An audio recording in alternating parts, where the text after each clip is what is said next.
প্রিয় শিক্ষার্থী বন্ধুরা, আশা করি সবাই ভালো আছেন, সুস্থ আছেন। রাজ্জাক ভাই, বলবেন সবকিছু ঠিক আছে কিনা? জি স্যার, সবকিছু ঠিক আছে। আজকে আমার এখানে কোনো বিদ্যুতের সমস্যা না, বাসায় ফিরতেই দেরি হয়েছে। আর আপনার ফ্রেন্ডের কুরিয়ারটা আজকেই করে দিয়েছি ভাই। Thank you sir. আচ্ছা, তো আমাদের আজকের দ্য লিমিটেশন অ্যাক্টের টপিক 3 থেকে আলোচনা শুরু হবে। এক ভাই অনুরোধ করেছেন 8 ধারা আলোচনা করতে। 8 ধারার উদাহরণগুলো আপনি ভিডিও থেকে বুঝে নেওয়ার চেষ্টা করেন, অথবা কালকে আপনাকে আলাদাভাবে বুঝিয়ে দেব। কারণ আপনি যদি দিনে বলতেন তাহলে আপনাকে আলাদাভাবে বুঝিয়ে দিতাম। আজকে এমনি ক্লাসটা বড় হবে, তারপরেও যদি সময় পাই একটু আলোচনা করার চেষ্টা করব। আচ্ছা, computation of period of limitation, অর্থাৎ তামাদির গণনা, মেয়াদ গণনা কিভাবে গণনা করা হয় এই সংক্রান্ত 2টি প্রশ্ন রেখেছি আমি। 12 ধারার আলোকে তামাদি মওকুফের পরিধি আলোচনা করুন। আমরা জানি যে 5 ধারায় তামাদি মওকুফের কথা বলা হয়েছে, কিন্তু এখানে আমরা দেখছি যে আমি 12 ধারাতেও এখানে একটা মওকুফের বিষয় আছে। তো যেহেতু 12 ধারাতেও মওকুফের বিষয় আছে, আমরা সেইটা একটু দেখব। আর 5 ধারায় বর্ণিত বিলম্ব মওকুফ ও 12 ধারায় উল্লেখিত বিলম্ব মওকুফের পার্থক্য আলোচনা করুন। এই 2টি প্রশ্ন আমরা পড়ব। তো 12 ধারার আলোকে তামাদি মওকুফের পরিধি, অর্থাৎ এটার বিস্তৃতি কতটুকু, আমরা সেটা দেখব। লিমিটেশন অ্যাক্ট এর 12 ধারায় বলা আছে আইনানুগ কার্যক্রমে যে সময়গুলো বাদ দিতে হবে সেই সম্পর্কে, অর্থাৎ একটা মামলা চলাকালীন আইনানুগ কার্যক্রমে যে ডিলেটা হবে, এটা তো কোর্টের ডিলে, আদালত ডিলে করছে, আদালতের কার্যক্রমের কারণে ডিলে হচ্ছে, আদালতের যে স্টাফ আছে তাদের কারণে ডিলে হচ্ছে। এটা আইনজীবী বা মক্কেলের কোনো বিলম্ব নয়। তাই এই বিলম্ব যদি হয়ে যায় তাদের কারণে, এই বিলম্বটা হিসাবের থেকে বাদ দিতে হবে। অর্থাৎ তামাদি যে মূল মেয়াদ সেখান থেকে মাইনাস হয়ে যাবে, এটাকে ধর্তব্যর মধ্যে ধরা হবে না। Appeal, leave to appeal, review, revision ইত্যাদির ক্ষেত্রে যে ডিক্রি বা আদেশের জন্য এমন আবেদন করা হচ্ছে তা প্রচারের দিন এবং উক্ত ডিক্রি বা আদেশের সইমুহরি নকল বলতে সার্টিফাইড কপি উত্তোলনের সময় তামাদির মেয়াদ গণনা থেকে বাদ দিতে হবে। এটা 12 ধারার মধ্যে বলা আছে। মূল মামলার ক্ষেত্রে যে দিন মামলার কারণ উদ্ভব হয়েছে সেই দিনটি বাদ দিতে তামাদি সেই দিন, মানে যেই দিন থেকে মামলা করার কারণ উদ্ভব হচ্ছে, অর্থাৎ কজ অফ অ্যাকশন উদ্ভব হচ্ছে, সেই নির্দিষ্ট দিনটা বাদ যাবে, দিয়ে গণনা করতে হবে। অর্থাৎ দ্য লিমিটেশন অ্যাক্ট এর 12 ধারার বিধান অনুসারে তামাদি মওকুফের পরিধি নিম্নরূপ। ওপর একটু সূচনামূলক বক্তব্য দিলাম। এবার আমরা 12 ধারায় যে 4টা পয়েন্ট দেওয়া আছে, এমসিকিউ নোটে যে 4টা পয়েন্ট আছে, সেম এই 4টা পয়েন্ট এখানে দেওয়া আছে, কারণ এটা বিআর অ্যাক্টে আছে। আইন তো আর বানানো সম্ভব না, তা আইনের মধ্যেই বলতে হবে। তাহলে তাহলে 12 ধারায় যে 4টি বিষয় বলা আছে সেটা: আইনানুগ কার্যধারায় যেই সময় তামাদির মেয়াদ গণনা হতে বাদ দিতে হবে। গণনা যেমন আমরা সুনির্দিষ্ট প্রতিকার আইনের 9 ধারায় মামলা করার তামাদির মেয়াদ 6 মাস। এই 6 মাস থেকে কোন সময়গুলো বাদ যাবে? যে দিন হতে গণনা শুরু, মানে যেই দিন থেকে গণনা শুরু হবে, মানে মামলা করার কারণ উদ্ভব হবে, কজ অফ অ্যাকশন, একটু আগেই যেটা বললাম। ও কার্যধারার নকল পেতে ব্যপ্ত সময় গণনা হতে বাদ যাবে। এবং যদি নকল কেউ আবেদন করে, এই নকলের যে আবেদন সেইটা পেতে যে সময়, সেটাও কিন্তু বাদ যাবে। রায় ঘোষণার দিন গণনা হতে বাদ যাবে। যেদিন রায় ঘোষণা করা হচ্ছে ঠিক সেই দিন বাদ যাবে। মনে করেন আজকে একটি মামলা রায় ঘোষণা হলো, তো এই আজকের দিনটা বাদ দিয়ে আগামীকালকে 29 তারিখ থেকে কাউন্ট শুরু হবে। রায়ের নকল পেতে ব্যপ্ত সময় গণনা হতে বাদ যাবে। রায় হলো, এই রায়ের তো নকল পেতে আবেদন করতে হবে। আবেদন করবে আইনজীবী। আবেদন করার পর 1 সপ্তাহ পরে নকলটা হাতে পাওয়া গেল। অনেক সময় 2-3 দিনে পাওয়া যায়, অনেক সময় 1 সপ্তাহ 2 সপ্তাহ এরকম হয়। তো স্বপন ভাইয়ের কাছে আসছি একটু, 1 মিনিট। তো রায়ের নকল পেতে ব্যপ্ত সময় বাদ যাবে। রায়ের নকল বলতে সিভিল মামলার রায় হতে পারে, ক্রিমিনাল মামলার রায় হতে পারে। এবং 4 নম্বর হচ্ছে রোয়েদাদ তথা শ্রম আদালত বা সালিসের রায় এর নকল পেতে ব্যপ্ত সময় গণনা হতে বাদ যাবে। রোয়েদাদ বলতে কি বোঝায়? শ্রম আদালত বা লেবার কোর্ট এবং আরবিট্রেশন বা সালিসে একটা যে সিদ্ধান্ত হয়, সেই সিদ্ধান্তকে বলা হচ্ছে রোয়েদাদ। আবার শ্রম আদালত বা লেবার কোর্ট যে রায় দেয় সেটাকেও রোয়েদাদ বলা হয়। তো 3 আর 4 মোটামুটি একই। রায় পেতে গণনা, মানে রায় পেতে যে সময়টা নষ্ট হচ্ছে, ব্যয় হয়ে যাচ্ছে, অতিক্রম হয়ে যাচ্ছে, সেই সময়টা হিসাব থেকে বাদ যাবে। অর্থাৎ রায় পেতে কারো যদি 1 মাস সময়ও চলে যায়, তো 1 মাসটা গণনার মধ্যে আসবে না। অর্থাৎ ওই যে 6 মাসের কথা বলছি, এই 6 মাসের মধ্যে আসবে না। যদি একটা আপিল দায়ের করতে চায় কেউ, কিংবা একটা রিভিশন দায়ের করতে চায়, বা একটা রিভিউ দায়ের করতে চায়, সেই ক্ষেত্রে, বা অন্য অন্য যে কোনো স্টেপের ক্ষেত্রে।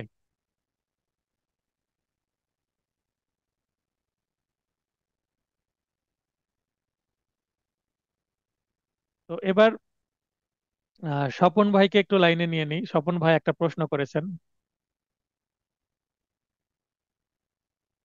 হ্যাঁ, স্বপন ভাই লাইনে আসবেন। জি, আসসালামু আলাইকুম স্যার। ওয়ালাইকুম আসসালাম। আমার এখানে তো স্মুথই চলছে, আপনার নেটওয়ার্কের সমস্যা মনে স্যার হচ্ছে। আমার, আচ্ছা। জি স্যার আমি কথা কা- বুঝতে পারতেছি, হয়তো আমার কথা একটু। হ্যাঁ, কার্যধারার নকল জি, বলতে প্রশ্নটা কি হচ্ছে যে বোঝাচ্ছে? হ্যাঁ, কার্যধারার নকল কি? জি, হ্যাঁ। কার্যধারণ তো নকল এবং রায়ের নকল, এটার মধ্যে পার্থক্যটা কি? আপনার এখানে 1 নম্বর পয়েন্টে কার্যধারার নকল পেতে ব্যপ্ত সময় গণনা হতে বাদ যাবে। মনে করেন যে একটা মিস কেস, যখন ফাইলিং করি আমরা, ক্রিমিনাল মামলার ক্ষেত্রে বলছি। ম্যাজিস্ট্রেট কোর্টে জামিন ধরলাম, ম্যাজিস্ট্রেট ম্যাজিস্ট্রেট জামিন দিলেন না, নামঞ্জুর করে দিলেন। তাহলে এটার নকল নিয়ে আমাদের মিস কেস করতে হয়, এটা তো জানেন, তাই নাকি? রেসপন্স করতে হবে।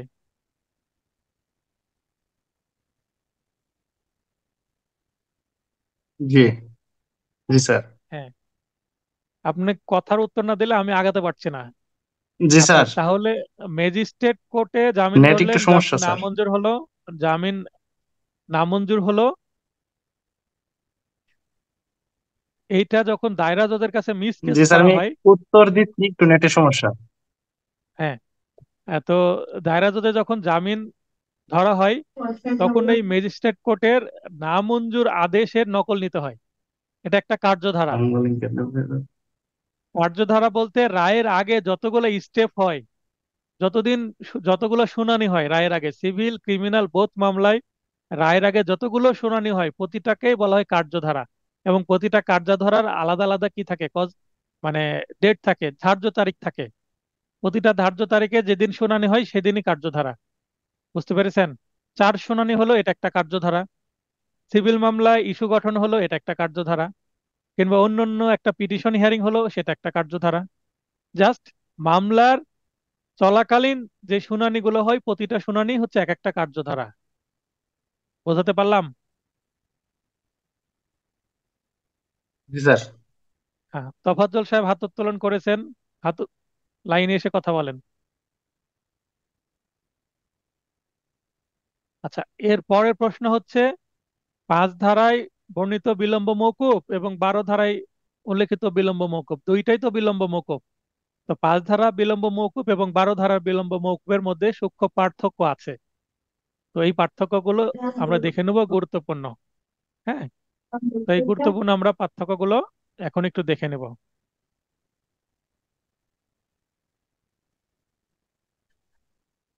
তো দ্য লিমিটেশন অ্যাক্ট 1908 এর 5 ধারায় বর্ণিত বিলম্ব মওকুফ, শুক্রবারের পরীক্ষায় যখন আইনের নাম লিখবেন, এই পুরোটা লিখবেন, দ্য লিমিটেশন অ্যাক্ট, কমা 08 1908 এইভাবে পুরোটাই লিখবেন, কমাটা ভুল করলেও নম্বর কমাই দেব। আবার এই যে অ্যাক্ট, এ যদি ছোট হাতের দেন নম্বর কমাই দেব, এল ছোট হাতের দিলে নম্বর কমাই দেব। যেইভাবে আছে হুবহু আইনের নাম এভাবে লিখবেন। ও 12 ধারায় উল্লেখিত বিলম্ব মওকুফের পার্থক্য। শিরোনাম, 5 ধারায় শিরোনাম হলো ক্ষেত্র বিশেষে মেয়াদ বৃদ্ধিকরণ। তাহলে 5 ধারায় যে শিরোনাম বা হেডিং সেটা হচ্ছে ক্ষেত্র বিশেষে মেয়াদ বৃদ্ধিকরণ। অপরপক্ষে 12 ধারার শিরোনাম হলো আইনানুগ কার্যধারায় যেই সময় গণনা হতে বাদ দিতে হবে। তাহলে 5 ধারায় হচ্ছে ক্ষেত্র বিশেষে ক্ষেত্র বিশেষে মেয়াদ বৃদ্ধিকরণ, আর 12 ধারায় হচ্ছে আইনানুগ কার্যধারায় যেই সময় গণনা হতে বাদ দিতে হবে। মানে দুইটা কিন্তু বিলম্ব মওকুফ, কিন্তু দুইটার শিরোনাম ভিন্ন ভিন্ন। বিষয়বস্তু, 5 ধারার বিষয়বস্তু মূলত মেয়াদ বৃদ্ধির মাধ্যমে বিলম্ব মওকুফ, কিন্তু 12 ধারার বিষয়বস্তু মোটেও মেয়াদ বৃদ্ধি নয়। 12 ধারায় কিন্তু মেয়াদ বৃদ্ধি করা হয় না, কারণ মেয়াদ তো এক্সপায়ারি হয় না। 12 ধারায় বরং কার্য কার্যধারার সময় গণনাপূর্বক তা বাদ দেওয়া, অর্থাৎ কার্যধারায় যে সময় আছে সেটা গণনা করে বাদ দিতে হবে। এটা হচ্ছে 12 ধারায়। আর 5 ধারায় এক্সপায়ার হয়ে গেছে সেটাকে একটু এক্সটেনশন করা যায় কিনা এটা।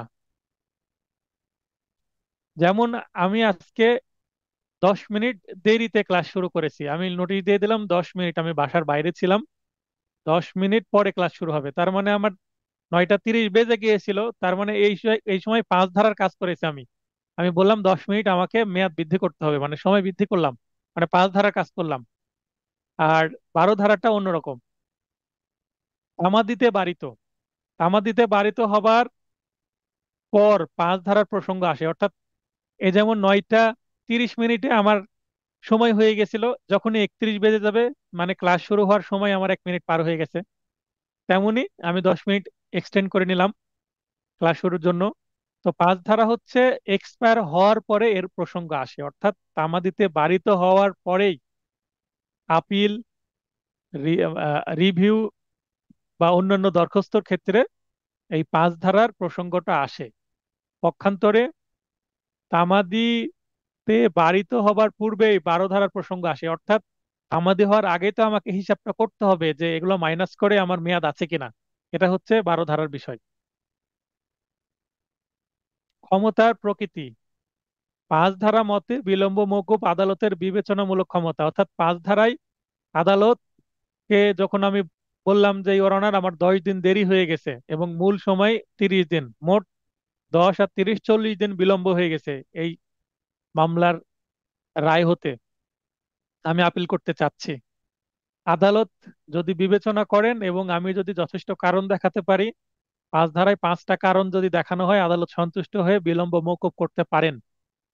তো এখানে আদালত বিলম্ব মওকুফ করলে বিলম্ব মওকুফ হবে, নচেত হবে না।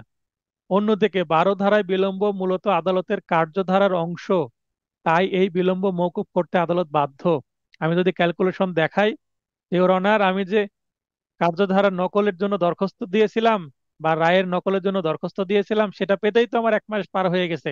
আপনার স্টাফরা সঠিক সময়ে আমাকে নকলটা প্রোভাইড করেনি, সরবরাহ করেনি, তো সেটা তো আমার দোষ নাই ইওর অনার। তখন এই 12 ধারায় সেটা মাইনাস হবে, যতদিন ডিলে হয়েছে ততদিন। এই 4টি ক্ষেত্র যেটা আমরা দেখলাম 12 ধারায়, এগুলো মাইনাস হবে, অর্থাৎ মূল সময় থেকেই মাইনাস হবে, অর্থাৎ এক্সপায়ার হয়নি এটা আমরা বলবো 12 ধারায়। আর 5 ধারায় বলবো ইওর অনার এক্সপায়ার হয়ে গেছে, আকুতি মিনতি করব, একটু অনুনয় বিনয় করব। আর 12 ধারায় অনুনয় বিনয় করার দরকার নাই, স্টেট কার্ড বলবো যে আমার সময় এখনো পারই হয়নি, কারণ 12 ধারায় আমি বিলম্ব হওয়ার আগে এই যে বিলম্বর বিষয়টা বাদ যাবে, অর্থাৎ মেয়াদ গণনা থেকে এই বিষয়গুলো আমি বাদ পাচ্ছি, ছাড় পাচ্ছি। বিলম্ব মওকুফের শর্ত, 5 ধারা মতে বিলম্ব মওকুফের জন্য যথেষ্ট কারণ থাকতে হবে, যথেষ্ট কারণ ছাড়া বিলম্ব মওকুফ হবে না, যা প্রতিটি মোকদ্দমার প্রেক্ষাপটের উপর নির্ভর করে। অর্থাৎ এক একটা মোকদ্দমায় এক এক রকম হয়। আপনি 10টা মামলায় 5 ধারায় বিলম্ব মওকুফের আবেদন করেছেন, দুইটাই মঞ্জুর হলো, আটটা হলো না, বা দশটাই মঞ্জুর হতে পারে। অর্থাৎ মামলার যে প্রেক্ষাপট, পরিস্থিতিটা কি, মামলার সিচুয়েশন অনুসারে আপনি এটা যথেষ্ট কারণ ছিল কিনা বিলম্ব হওয়ার, এটা আদালত দেখবে। তারপরে মঞ্জুর করলে করলো, না করলে না।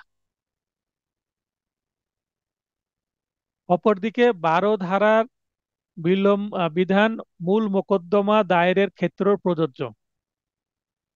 সরি, একটু মিস্টেক হয়ে গেছে। তাহলে এখানে যথেষ্ট কারণ থাকতে হবে, যেটা প্রতিটি মোকদ্দমার প্রেক্ষাপটের উপর নির্ভর করে। কিন্তু 12 ধারায় যথেষ্ট কারণ ধারণাটি অনুপস্থিত, অর্থাৎ যথেষ্ট কারণ না, এটা নির্দিষ্ট আইনানুগ কারণ। মূল মোকদ্দমার ক্ষেত্রে প্রযোজ্যতা, 5 ধারা মতে বিলম্ব মওকুফ মূল মোকদ্দমা দায়েরের ক্ষেত্রে প্রযোজ্য নয়। 3 ধারায় বলছে বিলম্ব মওকুফ, 3 ধারায় বলছে যদি তামাদি মেয়াদ পার হয়ে যায়, অর্থাৎ মেয়াদ অন্ত হয়ে যায়, এক্সপায়ার হয়ে যায়, তো 3 ধারা মতে আদালত বাধ্য একটা মূল মামলা খারিজ করে দিতে, কারণ সেটা মেয়াদের পরে আসছে তাই। আর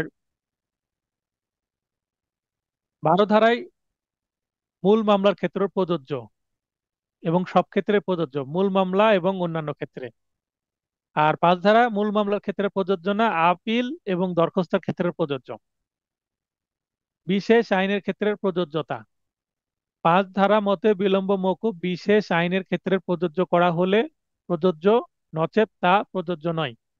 যেমন পারিবারিক যে মানে মামলা আছে, পারিবারিক মামলাগুলোতে পারিবারিক আদালত অধ্যাদেশ বলে একটা আইন আছে। এই পারিবারিক আদালত অধ্যাদেশ বা অর্ডিন্যান্স অনুসারেই কিন্তু বিলম্ব মওকুফের প্রার্থনা করতে হয়, 27 ধারায় আছে। কিন্তু সাধারণ মামলার ক্ষেত্রে বিলম্ব মওকুফ কিন্তু 5 ধারায় হবে। যেমন আপনার সিপিসি অনুসারে, তারপরে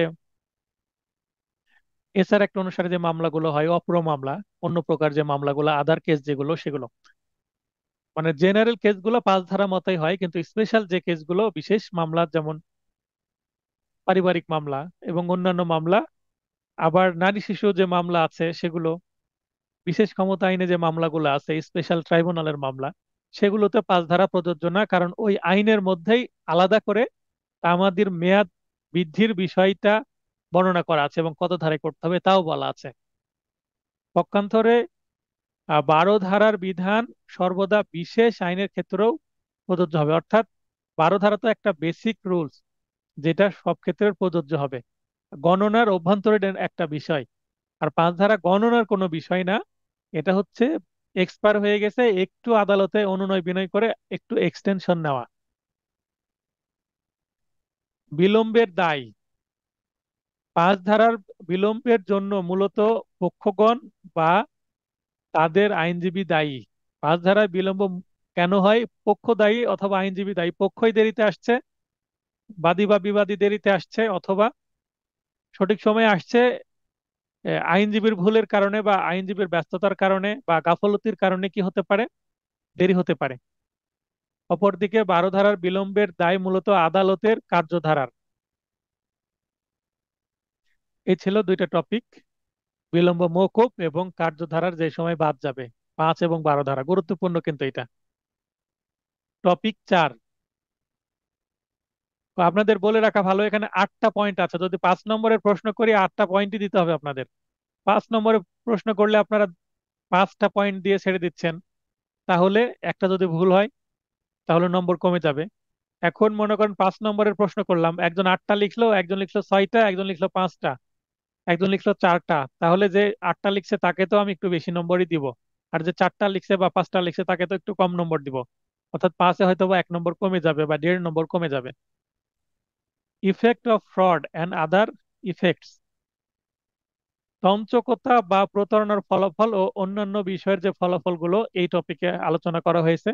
বেসিক্যালি তঞ্চকতা বা প্রতারণা কি, বাদী যদি তঞ্চকতার অভিযোগে মামলা দায়ের করে, তাহলে তামাদির মেয়াদ কোন তারিখ হতে গণনা করা হবে।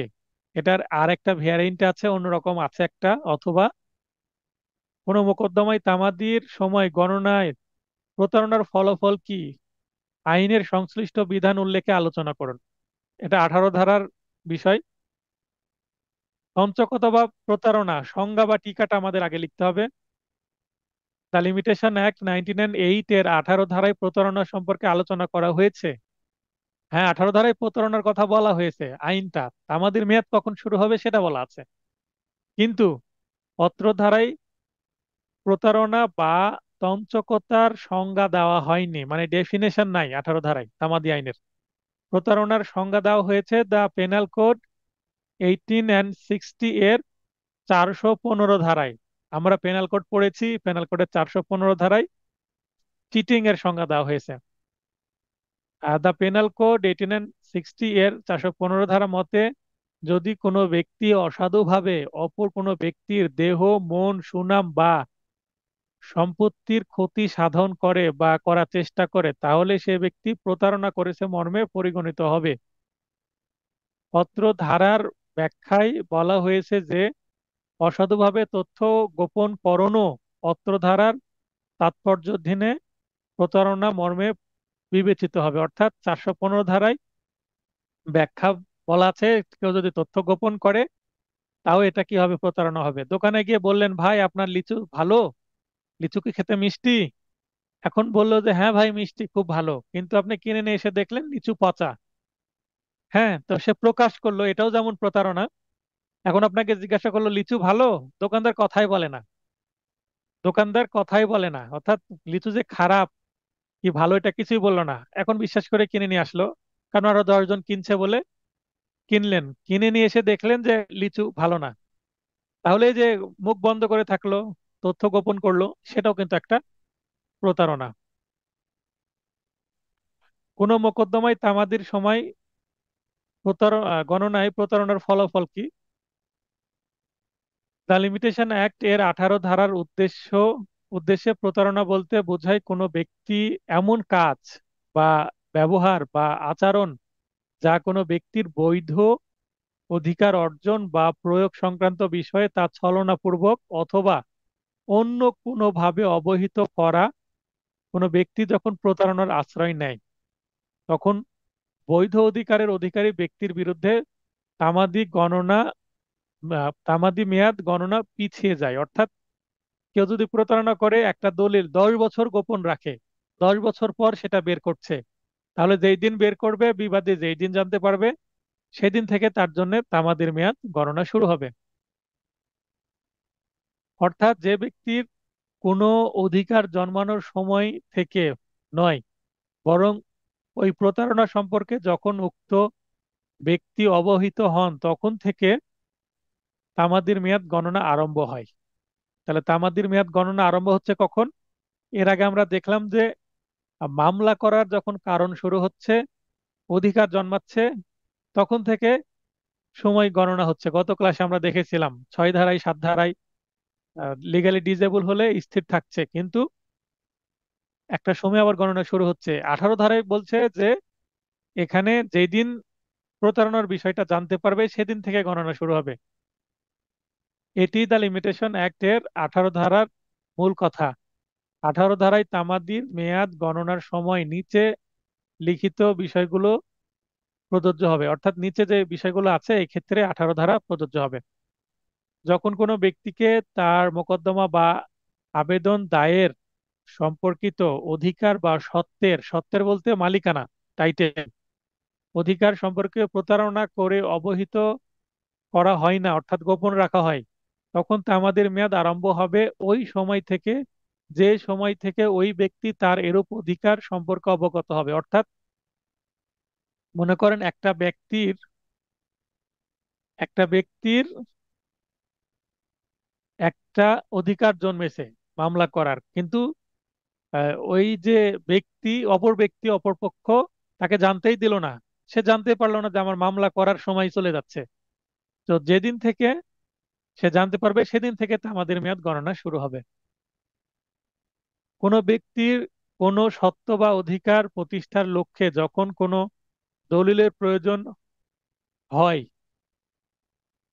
তখন কোনো ব্যক্তি যদি প্রতারণাপূর্বক ওই দলিল তার কাছ থেকে গোপন রাখে, তখন তামাদি আরম্ভ হবে সেই সময় থেকে যে সময় থেকে এরূপ দলিল ওই ব্যক্তি উপস্থাপন করতে সমর্থ হবে। তাহলে 1 নম্বর পয়েন্ট হচ্ছে কোনো বিষয় যেটা দালিলিক বিষয় না, ওরাল কোনো বিষয় বা অ্যাবস্ট্রাক্ট কোনো বিষয়, কোনো দলিল নয়। 2 নম্বর হচ্ছে দলিল। 1 নম্বর একটা প্রতারণা করবে, প্রতারণার বিষয়টা এক পক্ষ জানতে পারবে না, তাহলে ওই পক্ষর মামলা করার জন্য সময়টা স্থির থাকবে। যেদিন জানতে পারবে সেদিন থেকে সময় গণনা শুরু হবে, 1 নম্বর পয়েন্ট। 2 নম্বর পয়েন্ট হচ্ছে একটা দলিল গোপন করে রেখেছে, তো এই দলিলটা যখন জানতে পারলো বা যেদিন থেকে আদালতে সেটা উপস্থাপন করার মতন তার অ্যাবিলিটি তৈরি হলো, সেদিন থেকে তার জন্য তামাদির মেয়াদ গণনা শুরু হবে। দুইটা জায়গায় এখানে ছাড় দেওয়া হয়েছে। নিচটা হচ্ছে ডকুমেন্টারি বিষয় আর উপরেরটা ডকুমেন্টারি না। এই এটা যদি আপনার বেশি নম্বরের জন্য আসে, মনে করেন যে তামাদি আইনের 15 নম্বরের জন্য পরীক্ষায় আসে, যদি 10 নম্বরের প্রশ্ন আসে এইটা যেটা পড়ছি, তাহলে আপনাকে অবশ্যই কেস রেফারেন্স দিতে হবে, কেস ল দিতে হবে। আমি এ যাবৎ পর্যন্ত আমি বলিনি যে আপনাকে কেস ল দিতে হবে। পেনাল কোডে মেবি একটা কেস ল বা দুইটা কেস ল দেখিয়েছিলাম, সেটাও খুব একটা কম্পালসারি না। তবে এখানে কেস ল দেওয়া কম্পালসারি। যদি 10 নম্বরের প্রশ্ন আসে, আপনি এই হাফ পেজ লিখে তো আর 10 নম্বর পাবেন না, বা 7-8ও পাবেন না। তাহলে আপনাকে কেস ল দিয়ে লেখাটাকে কি করতে হবে, সাপোর্ট দিতে হবে, আরো ইমপ্রুভ করতে হবে। কেস ল গুলো ইংলিশে লিখবো। আবুল খায়ের মিয়া ভার্সেস আব্দুল লতিফ সরকার, 32 DLR এডি, এডি মানে অ্যাপিলেট ডিভিশন, 167 পেজে আছে। মামলার সিদ্ধান্ত মতে প্রতারণার অজুহাত যথেষ্ট বলে প্রমাণিত হবে না। তাকে প্রমাণ করতে হবে যে সমস্ত রকমের প্রচেষ্টা সে গ্রহণ করেছে, কিন্তু বিরুদ্ধ পক্ষ বা এরূপ মামলার স্বার্থ সংশ্লিষ্ট পক্ষের প্রতারণামূলক কাজ বা ব্যবহারের ফলে সে তার সত্য বা অধিকার সম্পর্কে জানতে পারেনি। তার মানে সচেতন থাকার পরেও সে জানতে পারেনি, এরকম সিচুয়েশন হতে হবে। অথবা এভাবে বলা যায় যে প্রতারণার অভিযোগ প্রমাণিত হলে তামাদির কোনো প্রশ্ন আসে না, এবং যে সময় প্রতারণার উদ্ভব হয় তখন থেকে তামাদির মেয়াদকাল আরম্ভ হয়। প্রতারণার ফলে তামাদির মেয়াদ আরম্ভ সম্পর্কে Jobeda Khatun versus answer Ali, 46 DLR 621 মামলায় আদালতের পর্যবেক্ষণ হলো, যে ক্ষেত্রে প্রতারণার অভিযোগ বিদ্যমান এবং প্রতারণা করা হয়েছে মর্মে আদালতের নিকট প্রতীয়মান, সেক্ষেত্রে প্রতারণার বিষয় জানার তারিখ থেকে তামাদি আরম্ভ হবে।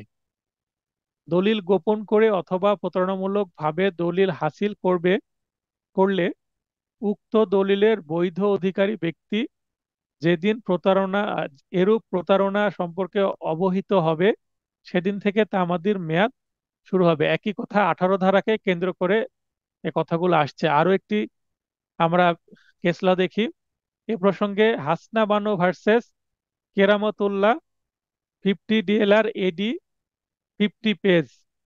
মামলায় মহামান্য আপিল বিভাগের রায় হলো, প্রতারণামূলকভাবে যদি দলিল উপস্থাপিত হয় তাহলে প্রতারণা সম্পর্কে জ্ঞাত হবার তারিখ থেকে তামাদি গণনা করতে হবে, দলিল সম্পাদনের তারিখ থেকে নয়। তো এখানে আপনারা 3 নম্বরটা তো দিবেনই, এবং এই 2 আর 1-এর মধ্যে যে কোনো একটা দিবেন। 3 নম্বর দিবেন এবং উপরে দুইটা থেকে যে কোনো একটা দিবেন, আর যদি মনে রাখতে পারেন সবগুলোই দিবেন। কেস ল লিখার নিয়ম কি? কেস ল লিখার নিয়ম হচ্ছে হাসনা বানু ভার্সেস কেরামতুল্লাহ, আপনি শুধু এতটুকু লিখতে পারেন, হাসনা বানু ভার্সেস কেরামতুল্লাহ, অর্থাৎ আপনি জাস্ট পার্টিদের নাম, বাদী বিবাদীর নাম লিখে দিলেন। এখানে আবুল খায়ের মিয়া ভার্সেস আব্দুল লতিফ সরকার, এতটুকু লিখে দিতে পারেন। 5 নম্বরের জন্য আসলে কেস দেওয়ার দরকার নাই। তারপর জোবেদা খাতুন ভার্সেস আনসার আলী, যদি আপনি বাদী বিবাদীর নাম দিতে চান তাহলে এতটুকু দিলেই হবে। আপনি এই যে ডিএলআর কত এটা বলার দরকার নাই। কিন্তু যদি মনে করেন যে আমি পার্টি মানে বাদী বিবাদীর নাম মনে রাখতে পারছি না, তখন আপনি কি করবেন, এই 32 DLR এডি পেজ সংখ্যা, তারপরে 64 DLR পেজ সংখ্যা, 50 DLR এডি পেজ সংখ্যা। তার মানে দেখেন এখানে রেড কালার ইয়েলো কালার, হয় রেড কালার দিবেন না হলে ইয়েলো কালার দিবেন। আর যদি মনে করেন আমি দুইটাই দিতে পারবো তাহলে তো খুবই ভালো। তার মানে কেস ল লেখার নিয়ম হচ্ছে তিনটা। এক হচ্ছে শুধুমাত্র বাদী বিবাদীদের নাম দিয়ে দেন মাঝখানে ভার্সেস বা বনাম দিয়ে। 2 নম্বরে দেন যে শুধুমাত্র আপনি কত ডিএলআর এ আছে বা কোথায় আছে, বাদী বিবাদীর নাম দেওয়ার দরকার নাই। অথবা আপনি দুইটাই দেন, বাদী বিবাদীর নামও দেন এবং কোথায় আছে সেটাও দেন। 3 ভাবে আপনি কেস ল লিখতে পারবেন। আশা করি কেস ল লেখার নিয়ম সম্পর্কে আর কোনো জটিলতা আপনাদের থাকবে না। এবার আমরা কনক্লুশন দিব। দ্য লিমিটেশন অ্যাক্ট এর মূল কথা হলো কোনো সত্ত্বের বা অধিকারের অধিকারী ব্যক্তির প্রতি যখন ওই সত্ত্ব বা অধিকার সম্পর্কে কোনো প্রতারণা করা হয়, যে তারিখ থেকে উক্ত ব্যক্তি এরূপ প্রতারণা সম্পর্কে অবহিত হয় সে তারিখ থেকে তামাদির মেয়াদ গণনা করতে হবে। এখানে মাঝখানে দ্য লিমিটেশন অ্যাক্ট 1908 এর 18 ধারার মূল বক্তব্য, 18 ধারার কথাটা যুক্ত করে নিলে আরো ভালো হয়। এভাবে লিখলেও হবে, তবে 18 ধারার মূল বক্তব্য হলো এভাবে দিলে আরো বেটার হয়।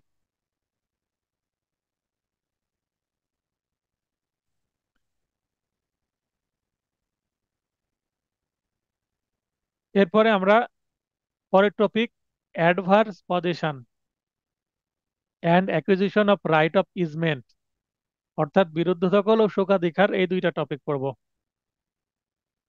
ইজমেন্ট, বর্ত সত্ত্ব, এই এটা কি?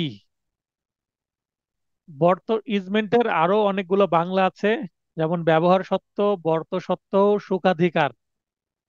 পরীক্ষায় যদি আসে বাংলাতে, যদি সুখাধিকার লিখতে আসে, হ্যাঁ হ্যাঁ, পাপ্পু ভাই ঠিকই বলেছেন। নিচের কেস রেফারেন্সটা ছোট, এটা দিবেন। কেরামতুল্লাহ এটা 50 DLR, আর উপরের দুইটা থেকে যে কোনো একটা দিলেও হবে। আর যদি পারেন সবগুলোই দিবেন। তো বলছিলাম যদি বর্ত সত্ত্ব কি লিখতে আসে তাহলে বর্ত সত্ত্ব দিয়ে ব্র্যাকেটে ইজমেন্ট দিবেন। আর যদি সুখাধিকার লিখতে আসে সুখাধিকার দিয়ে ব্র্যাকেটে ইজমেন্ট দিবেন। অর্থাৎ আপনি যদি সুখাধিকার আসে বর্ত সত্ত্ব বা ব্যবহার সত্ত্ব লিখার দরকার নাই, যেটা বাংলায় আসবে সেটাই লিখবেন। আর যদি ইংলিশে আসে ইংলিশের পাশাপাশি একটা বাংলা দিয়ে দিবেন তাহলেই হবে।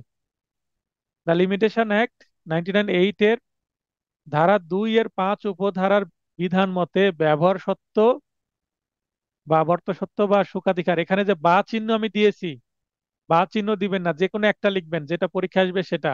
আর এই স্ল্যাশ চিহ্ন দিবেন না, যদি দিতে চান বাদ দিবেন আপনারা। বলতে কোনো চুক্তিকে বোঝাই না। আচ্ছা, আশা করি সবকিছু ঠিক আছে। রনি আপু বলবেন সবকিছু ঠিক আছে কিনা। স্যার আসসালামু আলাইকুম। ওয়ালাইকুম আসসালাম। জি স্যার, সব ঠিক আছে। আচ্ছা, ধন্যবাদ। ভালো আছেন? আলহামদুলিল্লাহ ভালো আছি স্যার। আচ্ছা, আলহামদুলিল্লাহ। তো পড়ছিলাম ইজমেন্ট। আমরা এমসিকিউ ব্যাচ যারা, তারা ইজমেন্টটা খুব ভালোভাবেই চুলচেরা বিশ্লেষণ করে পড়েছি। তো এখানে আমাদের ইজমেন্টের বিষয়ে একটু সংজ্ঞা পড়বো এবং একটু অন্য স্টাইলে পড়তে হবে। এখানে 2.5-এ আছে ইজমেন্টের সংজ্ঞা।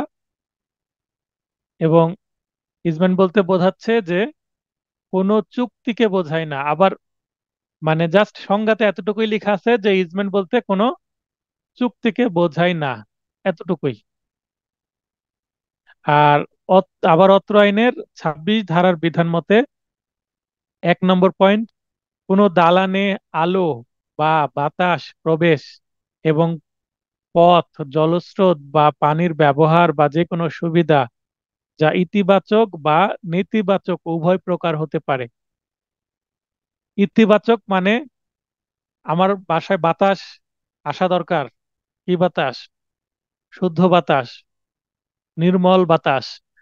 তারপরে আলো আসা দরকার, এগুলো আসতে দিচ্ছে না, কেউ বাধা দিচ্ছে, এই অধিকারটা আমার খর্ব করছে, এটা হচ্ছে ইতিবাচক বা পজিটিভ। আর নেতিবাচক অধিকার নেতিবাচক বলতে মনে করেন যে আমার বাড়ির পাশে একজনের বাড়ি, সে খুব জোরে জোরে গান বাজায়, মানে শব্দ দূষণ করে।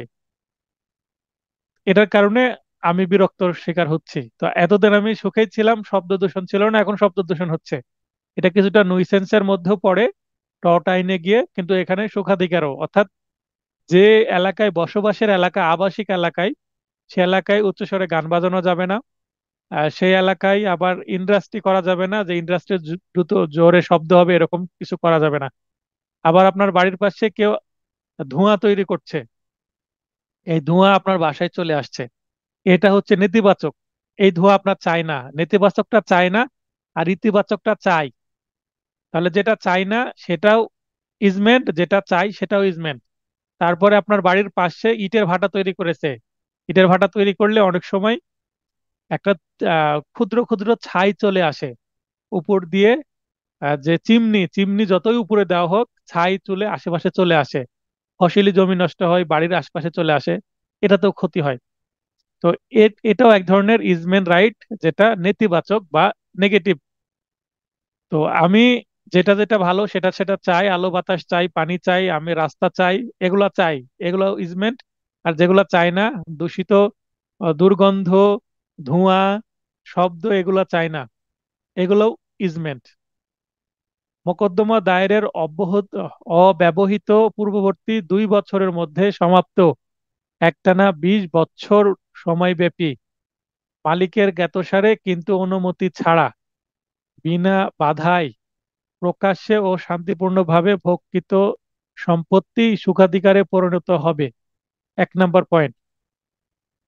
2 নম্বর পয়েন্ট হচ্ছে সরকারের সম্পত্তির ক্ষেত্রে উক্ত সময় 20 বছরের পরিবর্তে একটানা 60 বছর ভোগকৃত হতে হবে। অর্থাৎ টার্মস অ্যান্ড কন্ডিশন একই। সরকারের সম্পত্তি হলে 60 ইয়ার্স, আর কোনো প্রাইভেট প্রপার্টি হলে 20 years. Private property 20 years, public property, public property মানেই কিন্তু সরকারি সম্পত্তি, তো পাবলিক প্রপার্টি হলে 60 ইয়ার্স। এটা মনে রাখবেন। তাহলে এখানে আপনি একটা রাস্তায় চলাচল করতে চাচ্ছেন, আপনার বাপ দাদা চলাচল করেছে 20 বছর ধরে, আপনিও চলাচল করছেন 20 বছর ধরে, অর্থাৎ ওই একটা এলাকায় সে রাস্তাটা, ওই আশেপাশের মানুষ, আপনি পাড়া প্রতিবেশী সহ সবাই 20 বছর ধরে এই রাস্তায় চলাফেরা চলছে, তখন এটা ইজমেন্টে পরিণত হবে। যদিও এটা মিস্টার অমুকের রাস্তা, মানে মিস্টার অমুকের ব্যক্তিগত সম্পত্তি, কিন্তু যেহেতু রাস্তা হিসাবে এটা 20 বছর ধরে ব্যবহার হয়ে আসছে, সেটা কার রাস্তা সেটার দেখার বিষয় না, এটা এখন মানুষের স্বার্থে ব্যবহার হবে রাস্তা হিসাবে। তো এই যে, যদি এই 20 বছরের মধ্যে মালিক যদি বাধা দিত না, আমি এটা রাস্তা চলাচল করতে দিব না, বা যদি রাস্তাটা ঘিরে দিত, তাহলে কিন্তু এটা ইজমেন্ট হতো না। কিন্তু 20 বছর ব্যবহার করছে, কিছু বলছে না, ভালো মানুষ। তো ভালো মানুষ হঠাৎ খারাপ হলে তো হবে না। অর্থাৎ জনগণকে, প্রতিবেশীকে সুযোগ সুবিধা দিয়ে সেই সুযোগ সুবিধা হঠাৎ কেড়ে নেওয়া যাবে না। তবে 20 বছরের মধ্যে যদি আহ, কোনো সমস্যার সৃষ্টি হয়, এটা নিয়ে মামলা হয়, বা এলাকায় মানে সে ঘিরে দেয় রাস্তাটা, বাধা সৃষ্টি করে, তাহলে আর সুখাধিকারে পরিণত হবে না। 20 বছর হয়ে যাওয়ার পরে যার জমি, তার জন্য 2 বছর সময় থাকবে এই ইজমেন্ট অধিকারে পরিণত হওয়ার জন্য আটকানো। মানে আপনার একটা, মনে করেন যে নারিকেল গাছ হতে সময় লাগবে মনে করেন 20 বছর, বা একটা মনে করেন, কি গাছ উদাহরণ দিব, আকাশমণি গাছ, মনে করেন ফার্নিচারের জন্য একটা ভালো কাঠ হচ্ছে আকাশমণি গাছের কাঠ। তো আকাশমণি কাঠ ভালো হতে মনে করেন 20 বছর সময় লাগবে। 20 বছর পর 2 বছরের মধ্যে কেটে ফার্নিশ করা যাবে। 2 বছর পার হয়ে গেলে সেটা আর করার সুযোগ নেই, যদি এরকম বিষয় হয়। ব্যাপারটা এরকম। অর্থাৎ 20 বছর হচ্ছে সেটা পরিণত হতে, আর 2 বছর সময় হচ্ছে সেটা ফাইনালি চূড়ান্ত আকার ধারণ করতে। এই 2 বছরের মধ্যে মালিককে, মালিক সে সময় পাবে মামলা করার জন্য। এই 2 বছরের মধ্যেও যদি মামলা না করে, তাহলে এইটা আর মামলা করেও ফেরাতে পারবে না। সুতরাং সুখাধিকার বলতে নিরবচ্ছিন্নভাবে, শান্তিপূর্ণভাবে ও অধিকার হিসাবে কোনো ব্যক্তিগত সম্পত্তি 20 বছর অথবা কোনো সরকারি সম্পত্তি 60 বছর ব্যাপী ভোগ দখল করার মাধ্যমে অর্জিত সত্ত্বকে বোঝায়। Easement easement is a title. Easement একটি সত্ত্ব, একটি ওনারশিপ। এটা কিন্তু পজেশনের মাধ্যমে ওনারশিপটা আসলো, যেটাকে প্রেসক্রিপশন বলা হয়। ইজমেন্টকে কিন্তু এক এক মানে একভাবে বলা হয় প্রেসক্রিপশন। প্রেসক্রিপশন হচ্ছে দুই প্রকার, অ্যাডভার্স পজিশন। অর্থাৎ কোনো কিছু দীর্ঘদিন দখল করে থাকলে, ব্যবহার করলে সেইটা সত্ত্ব অর্জন হয়ে যায়, মালিকের সত্ত্ব হারিয়ে যায়, যারা ব্যবহার করছিল তাদের সত্ত্বে পরিণত হয়। এটাকে বলা হয় প্রেসক্রিপশন বা ব্যবহারজনিত অধিকার। আবার দ্য ইজমেন্ট রাইট অ্যাক্ট 1982 এর 4 ধারার বিধান মতে ইজমেন্ট রাইট অ্যাক্ট আছে, এটার 4 ধারায় আবার ইজমেন্টের সংজ্ঞা দেওয়া আছে। ইজমেন্ট বা সুখাধিকার বলতে এমন এক সুবিধাভোগী সত্ত্বের অধিকারকে বোঝায় যা দ্বারা কোনো জমির মালিক বা দখলকার তা জমির সুবিধাজনক ভোগের জন্য অপর কোনো ব্যক্তির জমির উপর দিয়ে কিছু করতে বা করা অব্যাহত রাখতে, কোনো কিছু নিবৃত্ত করতে বা নিবৃত্ত অব্যাহত রাখতে পারে। এটাই হচ্ছে ইজমেন্ট। এখন পাপু ভাই প্রশ্ন করতে পারেন যে এই ইজমেন্ট অ্যাক্টের 4 ধারায় কি লিখতে হবে? হ্যাঁ, 4 ধারা যদি লিখেন নম্বর বেশি পাবেন। তবে যদি এইটা 5 নম্বরের জন্য আসে শুধু ব্যবহার সত্য কি, তাহলে তো ইজমেন্টের 4 ধারা, ইজমেন্ট অ্যাক্টের 4 ধারা লিখা উচিত। আর যদি 2-1 নম্বরের জন্য আসে, না লিখলেও হবে। এটা আপনাদের বোঝা উচিত যে কতটুকু লিখবো কতটুকু লিখবো না। এখন মনে করেন যে আমি এটা কেন দিলাম, যদি বেশি নম্বরের জন্য আসে তাহলে আপনার লেখার একটা জায়গা হলো। আমি তো আপনাকে রেডি করে দিলাম, আপনাকে পরিশ্রম করে এটা খুঁজে বের করতে হচ্ছে না, আমি আপনাকে তৈরি করে দিচ্ছি। পরের প্রশ্ন, ব্যবহার সিদ্ধ বা সুকারিতিকার অর্জনের জন্য কোন কোন উপাদানের উপস্থিতি আবশ্যক? কি কি উপাদান লাগবে? অথবা তামাদি আইনে কিভাবে ইজমেন্টের অধিকার অর্জন করা হয়? একই প্রশ্ন। দেখেন, একই প্রশ্ন, মানে উত্তর একই কিন্তু প্রশ্ন দেখতে দুই রকম। ব্যবহার সিদ্ধ বা সুখাধিকার অর্জনের জন্য যে যে উপাদানের উপস্থিতি আবশ্যক, 26 ধারাটি বিশ্লেষণ করলে প্রতীয়মান হয় যে ব্যবহার সিদ্ধ অর্জনে অধিকার অর্জন করতে হলে নিম্নে বর্ণিত শর্তাবলী পূরণ করতে হবে। প্রকাশ্য ও শান্তিপূর্ণভাবে ভোগ দখল করতে হবে, অনুরূপ ভোগ দখল অধিকার হিসেবে করতে হবে, কোনো রকম বাধা কিংবা আপত্তি ব্যতীত উক্ত ভোগ দখল করে যেতে হবে, অনুরূপ ভোগ দখল ইতিবাচক কিংবা নেতিবাচক হলেও চলবে, সাধারণ সম্পত্তির ক্ষেত্রে 20 বছর এবং সরকারি সম্পত্তির বেলায় 60 বছর অনুরূপ ভোগ দখল করতে হবে। এখানে সাধারণ সম্পত্তি বলতে ব্যক্তিগত মালিকানাধীন সম্পত্তিকে বোঝানো হয়েছে, আপনারা ব্যক্তিগত সম্পত্তি বলতে পারেন এখানে। আমাদের সময় ব্যাপ্ত হবার 2 বছর সময়ের মধ্যে ব্যবহারযোগ্য অধিকার সম্পর্কিত মামলা দায়ের করতে হবে। তো এই যে মামলা, এই মামলাটা মালিক দায়ের করবে ইজমেন্টটা আটকানোর জন্য। এটা যারা ইজমেন্ট অধিকার পাচ্ছে, যারা ব্যবহার করছে, তাদের জন্য 25 বছর পরেও মামলা করলে সমস্যা নাই। কিন্তু যিনি ইজমেন্ট আটকাতে চাচ্ছেন, 20 বছরের পরে পরবর্তী 2 বছর মামলা করে ইজমেন্ট আটকাতে পারবেন। জবরদখল বা বিরুদ্ধ দখল কি? জবরদখলের উপাদানগুলি কি কি? জবরদখলের ক্ষেত্রে কত সময় লাগে? জবরদখলের সংজ্ঞা 28 ধারায় জবরদখল সম্পর্কে আলোচনা করা হয়েছে। এই ধারায় বলা হয়েছে যে কোনো আইনগত সত্ত্বের বিরুদ্ধে প্রতিকূল বা বিরুদ্ধ দখলকে জবরদখল বলে। কোনো আইনগত সত্ত্বের বিরুদ্ধে, অর্থাৎ আমার একটা জমি আছে, আমি তার মালিক, আমার টাইটেল আছে, অর্থাৎ এটা আমি হয় পৈতৃক সূত্রে পেয়েছি, অথবা পৈতৃক সূত্র মানে উত্তরাধিকার সূত্রে, অথবা এটা আমি ক্রয় করেছি, অথবা এটা আমাকে কেউ দান করেছে, বা এটা আমি কারো কাছে টাকা পেতাম, মামলা করেছি, অকশনে এটা আমি কিনে নিয়েছি, এটসেট্রা এটসেট্রা। অর্থাৎ আইনানুগ ভাবে আমি পেয়েছি একটা সম্পত্তি, তার মানে এটার আইনানুগ সত্ত্বের অধিকারে আমি। কারণ আমার সম্পত্তি অন্য কেউ যদি জোর করে দখল করে, যেটা তাকে আমি বিক্রি করিনি, তাকে দান করিনি, অর্থাৎ কোনোভাবে তার আসার এখানে সুযোগ নাই, কিন্তু সে জোর করে, জোর যার মূল্য তার করে এটা জোর করে দখল করছে। তো এখানে যদি আমি 12 বছর চুপ থাকি, 12 বছর যদি আমি তার বিরুদ্ধে মামলা না করি বা কোনো স্টেপ না নিই, তাহলে কিন্তু 12 বছর পরে তামাদির মেয়াদ শেষ হয়ে যাবে। এই জমিটা উদ্ধার করার জন্য সুনির্দিষ্ট প্রতিকার আইনের 8 ধারায় আমি আর দখল উদ্ধারের মামলা করতে পারবো না। তার মানে এটা জবরদখল মূলে এই সম্পত্তির টাইটেল আমার হারাই যাবে, এবং যে আমার সম্পত্তি দখল করছিল 12 বছর ধরে জোর করে, এখানে আমি বাধা দিলেও হবে না, মামলা করে তাকে আটকাতে হবে। তো তার এটা অধিকারে পরিণত হয়ে যাবে, মানে এটা টাইটেল তার হয়ে যাবে। অর্থাৎ যখন কোনো বিবাদীর দখল বাদীর প্রতিকূল হয় তখনই জবরদখলের সৃষ্টি হয়। অত্র ধারায় 12 বছরের বেশি সময় ধরে অপরের সম্পত্তি জোরপূর্বক দখলে রাখলে এবং উক্ত দখলের মধ্যে দখল পুনরুদ্ধারের জন্য সম্পত্তির প্রকৃত মালিক আদালতের শরণাপন্ন না হলে ওই সম্পত্তির ওপরে জবরদখলকারী সত্ত্ব অর্জিত হবে। মানে যে জবরদখল করছিল তার এটা সত্ত্ব হয়ে যাবে, মানে টাইটেলটা শিফট করবে। আমার সম্পত্তি, আমার মালিকানা চলে যাবে অমুক ব্যক্তির কাছে যে আমার সম্পত্তি দখল করছিল। এবং তামাদি আইনের ভাষায় একে জবরদখল বলে। জবরদখলের সংজ্ঞা দিলাম 28 ধারা অনুসারে।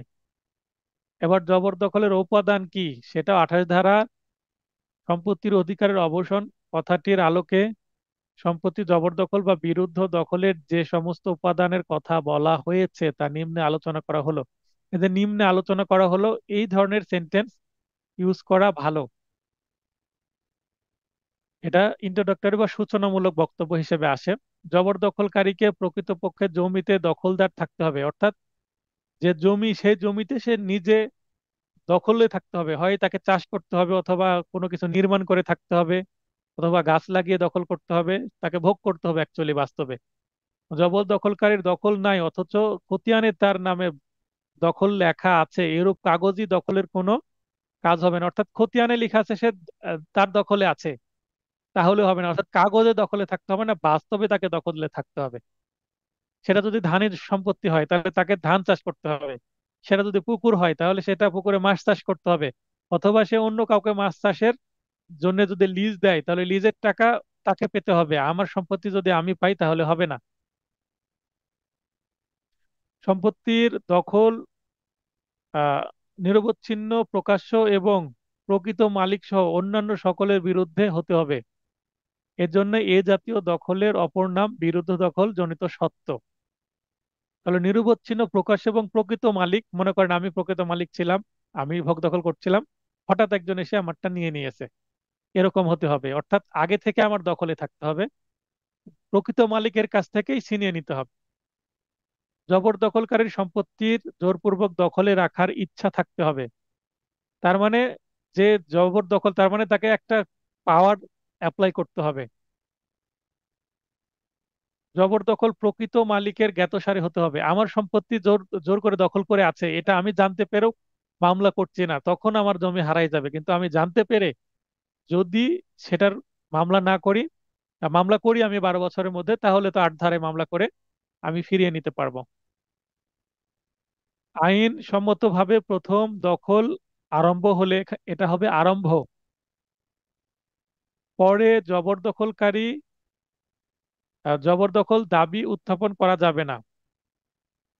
এটা হচ্ছে, মনে করেন আপনি একটা ফ্ল্যাটে উঠলেন বা আমি একটা দোকান ভাড়া নিলেন, সেখানে আপনি বিজনেস করছেন, আপনি দখল করছেন, তো আপনি মালিকের যে সত্ত্ব আছে সেটা তো স্বীকার করলেন, সেটা একটা কন্ট্রাক্টের মাধ্যমে আপনি উঠলেন। অর্থাৎ আইনসম্মত ভাবে প্রথম দখল আরম্ভ হলে, অর্থাৎ আমি একজনের বাড়িতে উঠছি, আমাকে তো সম্মতি দিচ্ছে ওঠার জন্য, বিনিময়ে আমি কি দিব? ভাড়া দিব। তো এটা জবরদখল নয়। আমি যেমন একটা ফ্ল্যাটে ভাড়া আছি, এটা কিন্তু জোর করে আছি না, এটার বিনিময়ে আমি ভাড়া দিচ্ছি, এটা একটা আমাদের কন্ট্রাক্ট হয়েছে, একটা সিভিল কন্ট্রাক্ট। যে কন্ট্রাক্ট আমি তাকে ভাড়া দিব, সে আমাকে তার ফ্ল্যাটটা থাকার জন্য দিবে। তাহলে এইটা জবরদখল নয়। এটাই 5 নম্বর পয়েন্টে বলা হচ্ছে। বাদীর সত্ত্ব অস্বীকারে জবরদখলকারীকে নিজের দাবিতে জমিতে দখলদার থাকতে হবে। জবরদখলজনিত কারণেই বেদখল অনুষ্ঠিত হতে হবে।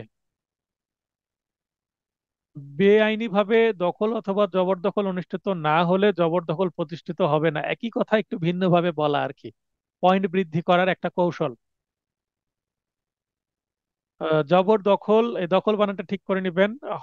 হবার সময় হতে 12 বছরের মধ্যে অবশ্যই দখল পুনরুদ্ধারের জন্য বাদীকে মামলা দায়ের করতে হবে, অন্যথায় বিবাদীর সম্পত্তির সত্ত্ব অর্জিত হবে। 12 বছর পর মামলা করলাম, বিবাদী প্রমাণ করলো, ইওর অনার আমি তো এটা 12 বছর ধরে জবরদখল করছি, আমি দেখাতে পারলাম না যে 12 বছরের কম সময়।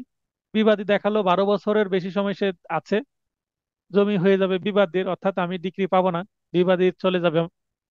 ব্যাপারটা এরকম।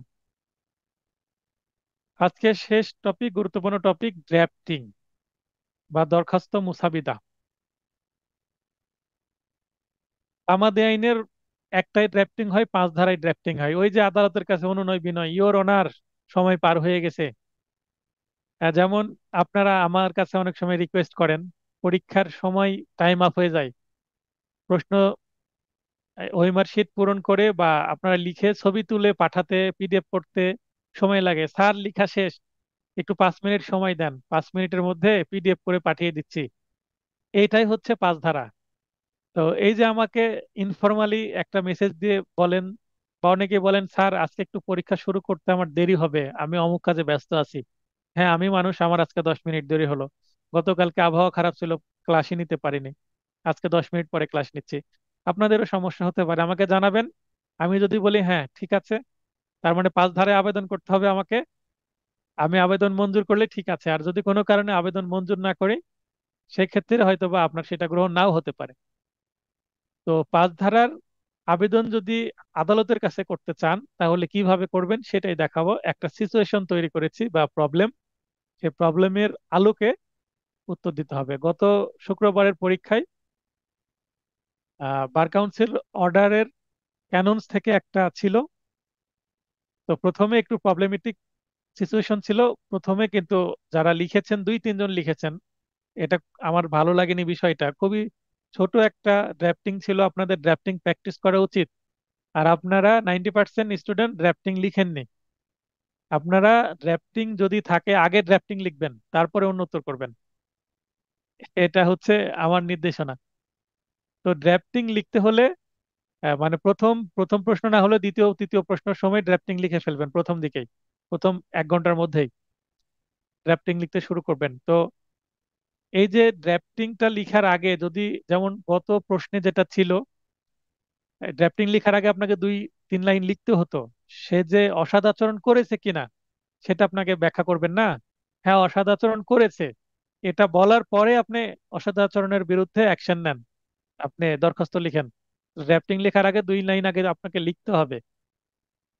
একটি মোকদ্দমা চূড়ান্ত শুনানির জন্য 16/6/2022 তারিখ ধার্য ছিল, একটা তারিখ দিয়ে দিতে পারে।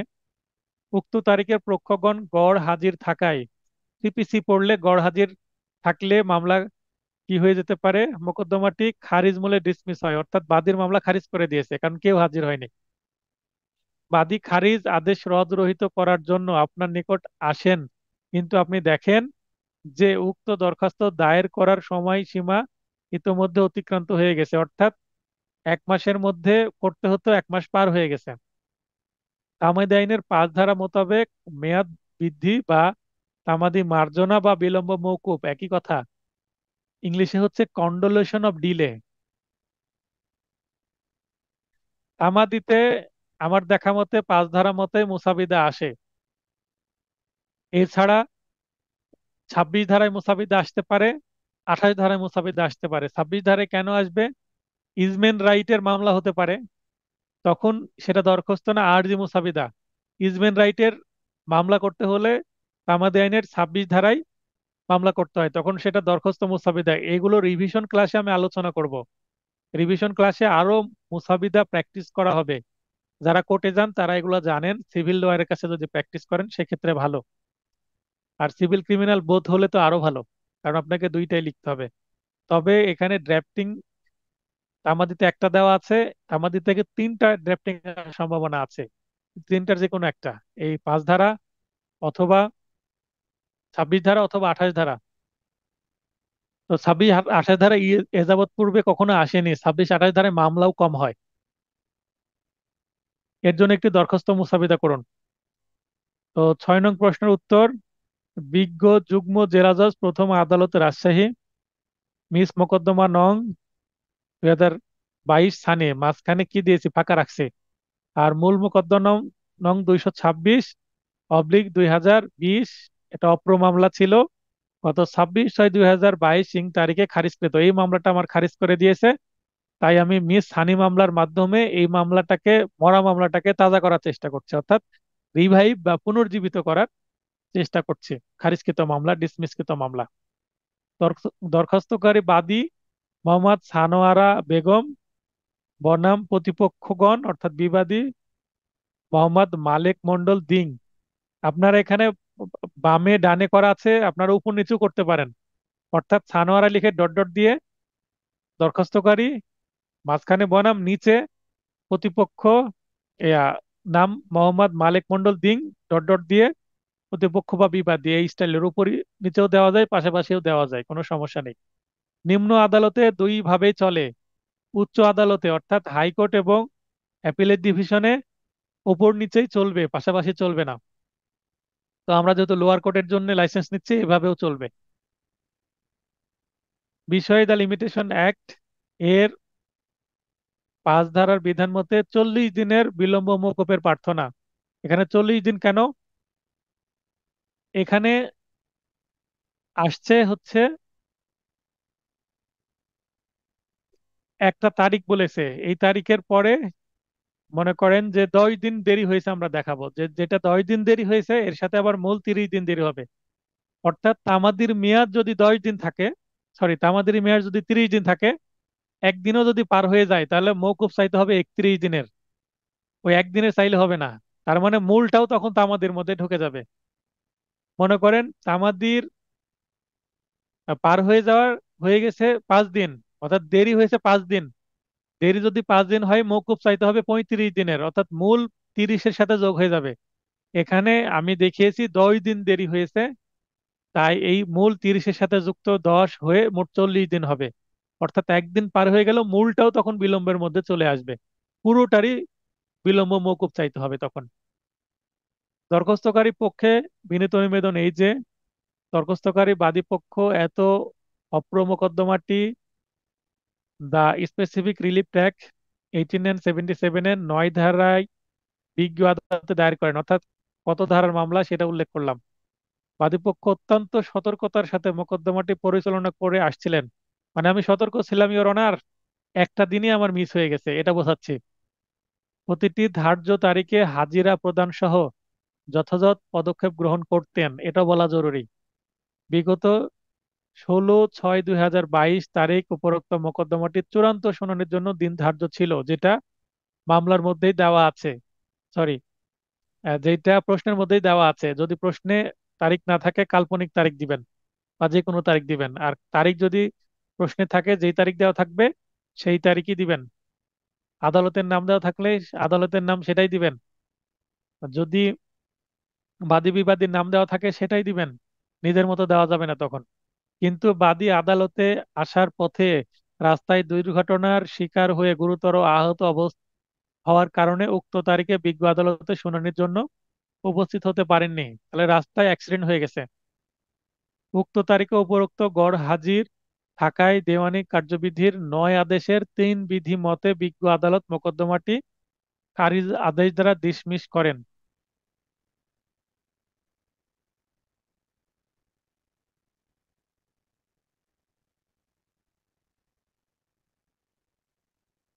হ্যাঁ, আব্দুল মাজিদ সাহেব একটা চিহ্ন দিয়েছেন, যেটা ইমেলে আমরা মাঝখানে লিখে @, এই @, এইটার, এই আইনে এসে আমরা এই চিহ্নটা ব্যবহার করি, এটাকে এলাইজ বলে।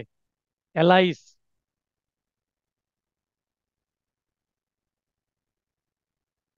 এটাকে বলে এলাইজ। আমি লিখে দিচ্ছি আপনার চ্যাট অপশনেই।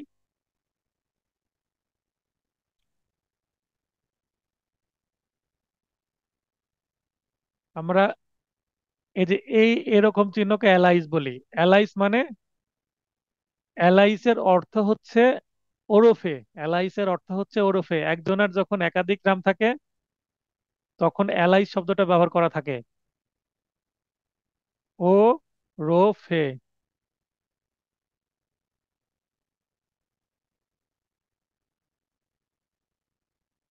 এর বাংলা হচ্ছে ওরফে।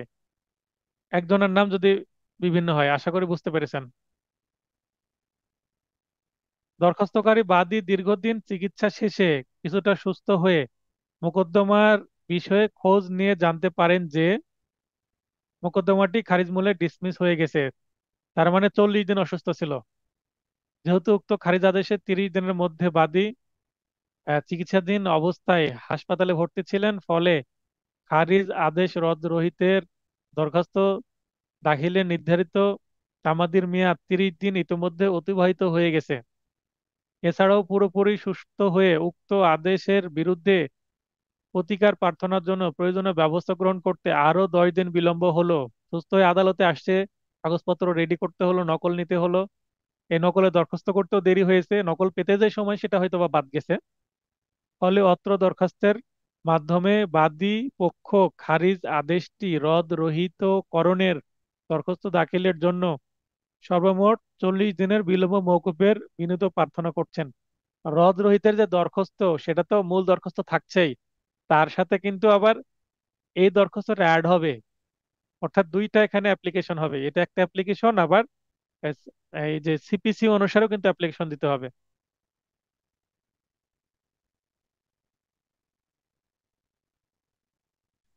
এমত অবস্থায় উক্ত 40 দিনের বিলম্ব মওকুফ করা একান্ত আবশ্যক, অন্যথায় দরখাস্তকারী বাদী পক্ষের অধিকার খর্বিত হবে এবং অপূরণীয় ক্ষতি সাধিত হবে। এই লাইনগুলো সবগুলো ক্ষেত্রে এমত অবস্থায় পরে, কিন্তু অপূরণীয় ক্ষতি সাধিত হবে এই লাইনটা দেওয়া জরুরি।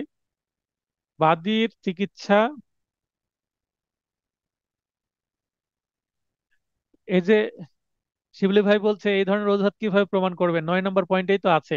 বাদীর চিকিৎসা সংক্রান্ত কাগজাদির ফটোকপি অত্র আদালতের সাথে সংযুক্ত করা হলো। তো আমি চিকিৎসা কাগজপত্র ফিরিস্তি আকারে সংযুক্ত করে আদালতে দিলাম, তাহলে সে যে অ্যাক্সিডেন্ট হয়েছে, সে চিকিৎসা নিয়েছে প্রায় 1 মাসের মতন, সেটা কি প্রমাণ হয়ে গেল না? আশা করি শিবলি ভাই বুঝতে পারলেন। অন্যান্য হেতুবাদ শুনানির সময় মৌখিকভাবে উপস্থাপন করা হবে। অতএব উপরোক্ত বিষয় বিবেচনা পূর্বক ন্যায় বিচারের স্বার্থে উক্ত 40 দিনের বিলম্ব মওকুফ করে মিস কেসটি গ্রহণ করতে বিজ্ঞ আদালতের সদয় মর্জি হয়। অর্থাৎ মিস কেসটা যদি গ্রহণ করে, তাহলে সেই মামলাটা গ্রহণ করা হবে কিনা সেটা পরের বিষয়। আগে মামলাটা গ্রহণ করার জন্যই তামাদি আইনের প্রশ্নটা আগে আসবে, তাই আগে এটা হিয়ারিং করতে হবে, তারপর সেটা যদি গ্রহণ করে, তারপর শুনানির দিনে দেখাতে হবে, হ্যাঁ কাগজপত্র প্রমাণ করতে হবে, যেটা শিবলি ভাই বলছিল যে প্রমাণ করতে হবে যে তার আসলেই সমস্যা ছিল। অর্থাৎ পাঁচ ধারার যে একটা ভাইটাল পয়েন্ট, যথেষ্ট কারণ ব্যাখ্যা করতে হবে প্রতিদিনের জন্য। তো সেটা শুনানির সময় দেখানো যাবে। তখন মামলাটা যখন মঞ্জুর হবে, তখন এই মূল মামলাটা ডিসমিস থেকে আবার রিভাইভ হবে, অর্থাৎ যে স্টেপে ছিল সেই স্টেপ থেকে আবার চালু হবে। এটা একটা দরখাস্তে কি দিতে হয়? হলফনামা। এই যে হলফনামা, কে হলফনামা দিবে? বাদী মামলা করছে, কারণ বাদীর মামলা ডিসমিস হয়ে যাচ্ছে। আর মামলাটা যদি একতরফা হতো, মনে করেন যে বিবাদী না আসা একতরফা হয়ে গেছে, তাহলে এখানে বিবাদীর ক্ষতি হতো। তখন বিবাদী মামলাটা আবার দোতরফাতে নিয়ে আসার জন্য একতরফা রদ রহিতের দরখাস্ত করত। তার যদি আবার বিলম্ব হয়, এক্ষেত্রে জেরা হবে তামাদি আইনের এই দরখাস্তে জেরা হবে না ভাইজান। এটা জেরা হবে হচ্ছে সানি মামলা যদি গ্রহণ করে, অ্যাডমিট করে, তখন সানি মামলার যে অ্যাডমিশন তখন হবে। হ্যাঁ। আর তামাদি আইন একদিন শুধু হিয়ারিং করলেই হবে, এটা কাগজপত্র দিয়ে প্রমাণ করতে হবে।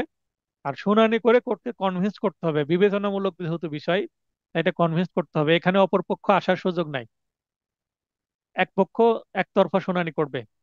আর এখানে হলফনামা দিচ্ছে কে? বাদী, কারণ বাদীর মামলা কি হয়েছে? খারিজ হয়েছে। বাদী মামলাটা রিভাইভ করছে, পুনর্জীবিত করছে, তাই বাদী এখানে দরখাস্ত করেছে, দরখাস্তকারী এখানে বাদী। আর যদি একতরফা হয়ে যায়, তখন বিবাদী সংক্ষুব্ধ হবে। বিবাদী রিভাইভ করতে গেলে তখন বিবাদী দরখাস্ত করবে, তখন হলফনামা দিবে বিবাদী। এটা লক্ষ্য রাখবেন, দরখাস্তকারী যে সেই কিন্তু হলফ করবে। তাই এখানে দরখাস্তকারী, প্রথমে আমরা দেখলাম যে দরখাস্তকারী বাদী সানোয়ারা বেগম, তাই এখানে হলফ করবে সানোয়ারা বেগম। হলফনামা কি এটা আমরা গত যে বার কাউন্সিল অর্ডার রুলসে দেখেছি, সে অনুসারে হলফ করতে হবে। হলফকারী স্বাক্ষর এখানে, আর এই পাশে হচ্ছে অত্র তারিখ এত তারিখে 11টার ঘটিকায় হলফকারী আমার সম্মুখে অত্র হলফনামার তার নিজ নাম স্বাক্ষর করলেন। হলফনামা পরিচালনাকারী কর্মকর্তার স্বাক্ষর ও সিল। এইটা আমি একটা স্যাম্পল, স্যাম্পল বলতে কি আমার রিয়েল কেসেরই একটা ছবি তুলে আপনাদেরকে দিয়েছি, যেটা এই অংশটা এই পাশে আছে।